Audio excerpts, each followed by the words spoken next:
Welcome to the Retaining Wit podcast. I'm Josie Haynes. And I'm Jordana Kwok. This show tackles the challenges of keeping women in tech.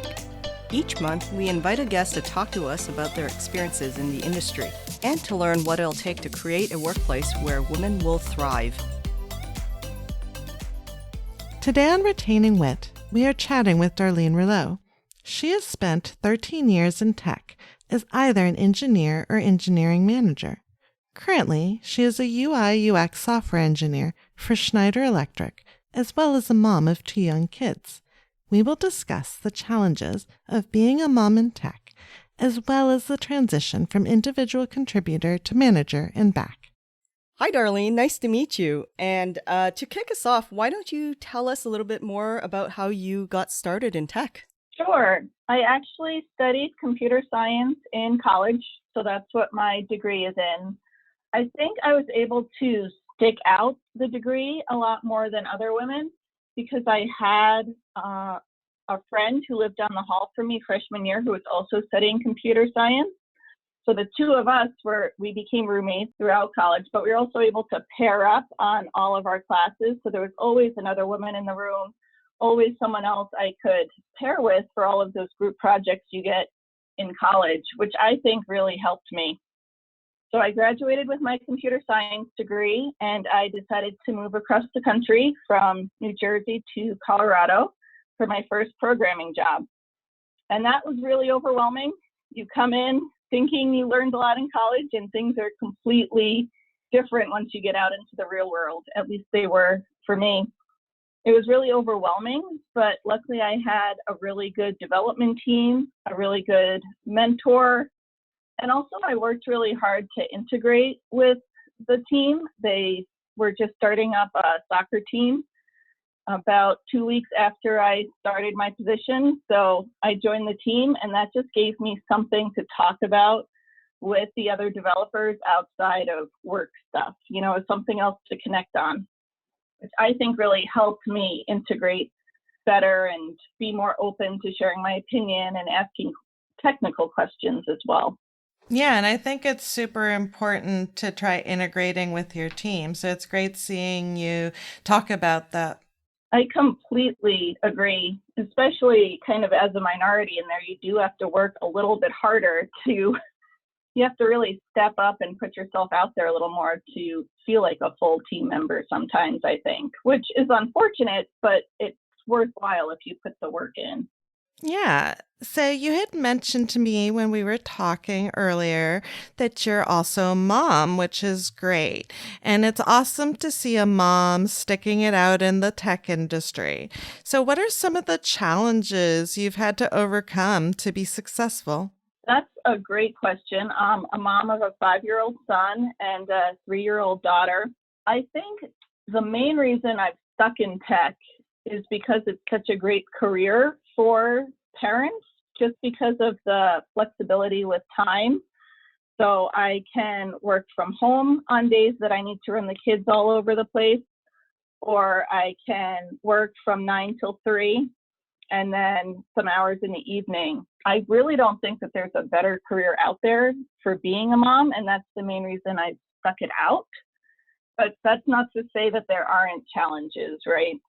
If you're working for a company that is still kind of in the old school model and you want to work from home and have that flexibility a little more, then they might not be the right company for you. And that's one of the reasons why I changed back from a company I was at to the original company I was working at, just because they were a lot more open to that flexible schedule.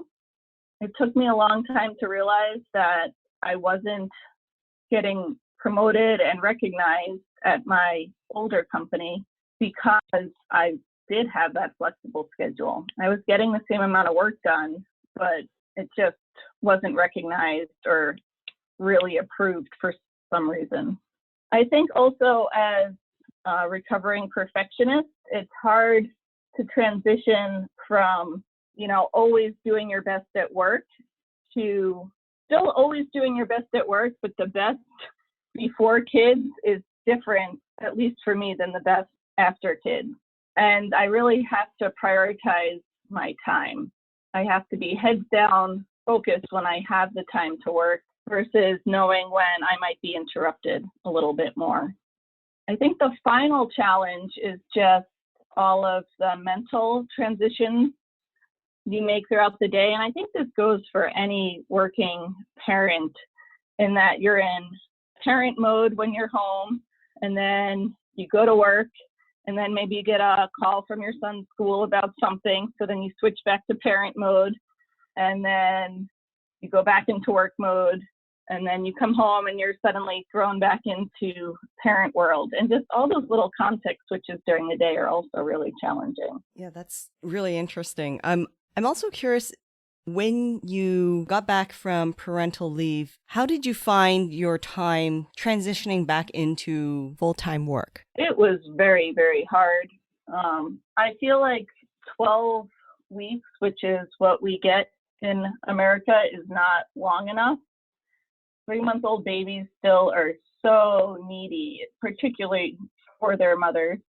I was breastfeeding, so every 3 hours at work, I would have to schedule time on my calendar to pump. Luckily, I had an office, so I was able to close the door and close the blinds and, keep working at my desk, which was great. But, there's one time where I had my pumping sign up on the door and someone still opened the door. And it's like, what are you doing? So that was challenging. And you just miss your baby, especially at 3 months. They're just want to snuggle mom all the time. So it is very hard to leave them. What are some resources for other moms who are in tech that they might be able to use and leverage to be more successful? I think it's not being afraid to ask. We already feel different being women in tech, but we have to recognize that our needs are different as well. We have to really communicate with our spouses on what our personal needs are. Sometimes moms just need mom time away from everyone, and really communicating when you need that time to your spouse and coming up with a shared plan with your spouse is really important.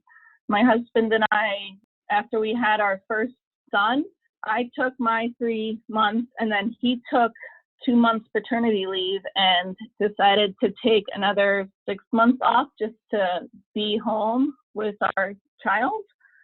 So I think a lot of it is working with your spouse and just always communicating, which is important in any relationship, but it's especially important when you have 2 working parents. As far as a professional life, don't be afraid to ask. If you need a more flexible schedule, let your manager know. It can be scary to ask and scary to kind of stand out from the norm. But if they are a good human being and a good manager, they will work with you to find something that works. There's lots of ways to flex your schedule to give yourself more time when you need it, or if you need to run out and pick up your children or go to events at school. Just really communicate that well with your team as well, so they know when you're in and out of the office and no one's upset when they can't reach you. So you've transitioned from being an individual contributor to being a manager and then back to being a software engineer. Could you tell us a little bit why you decided to first go into management and what made you go back to being an individual contributor? I think a lot of my skill sets make me a good leader and a natural leader and a natural manager. If you follow Scrum principles, right, I am very much that servant leader, which I think works really well in software. I feel like I was really good at keeping my employees happy and satisfied by just allowing them to focus on their work, and then me focusing on all of the little things that made their work possible. As I mentioned, extremely organized, maybe a little over-organized, but I was really able to help people stay on track with the release schedules and the requirements and making sure that person A and person B were talking when what they're working on overlapped. I feel like a lot of times side conversations tend to happen in software, and the people who need to communicate aren't always communicating. I feel like I'm really good at recognizing that these people need to talk and getting them in the same room. So for me, moving into management felt pretty natural. However, I started managing probably about 2 months before I had my first child, and my responsibilities grew, and I had my second child. And it was about a year or so after that that I finally realized that I couldn't manage adult people as well as little people. It was just too much emotional energy to expand. So that's really when I decided that I wanted to go back into programming and just sitting at my desk, writing code, and focusing on the more technical aspects instead of the more people aspects, so that I had energy for my little people when I got home from work. That's a great story. And I love how you're really balancing what's really important to you in your life, because I think that's one of the challenges we really have as women is how do we balance our personal life and our success in our career? You are absolutely right. One of the things we had talked about earlier is that you enjoy promoting diversity. So what kind of got you into that, and what made you decide to do this? I actually got a philosophy degree as well in college with a focus on women's studies. So it's always kind of been a passive interest, right?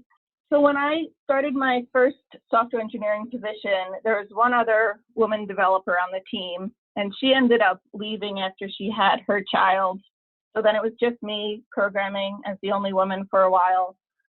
And then another woman got hired, so it was the two of us. And it's probably about 2 out of 20 developers, so ratio is pretty low, 10% there.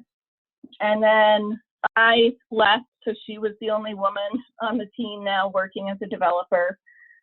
And then when I came back, I was still the only woman developer on the team.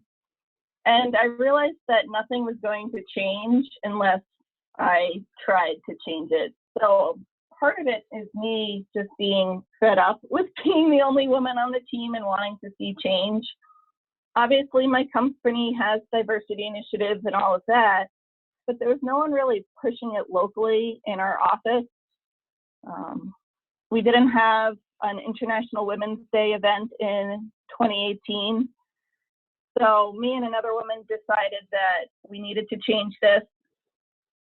She had gotten some feedback on her annual review where really the criticism was not things she was doing wrong, but it was things she was doing different, right? It was all around her communication patterns, which are different than a man traditionally, and those communication patterns being undervalued.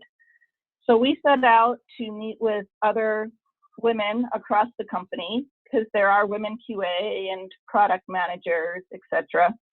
So we invited all the women at our office to meet once a month and to start to talk through these issues so that everyone knew that these issues were shared, right? That they aren't unique in experiencing some of these prejudices and unconscious bias. So we did that throughout 2018. And then I presented to the entire company in November 2018 on what we had been meeting on and what we had been learning. And out of that, we spun out a small group to promote diversity throughout the year with some actual budget from the company to put on some events.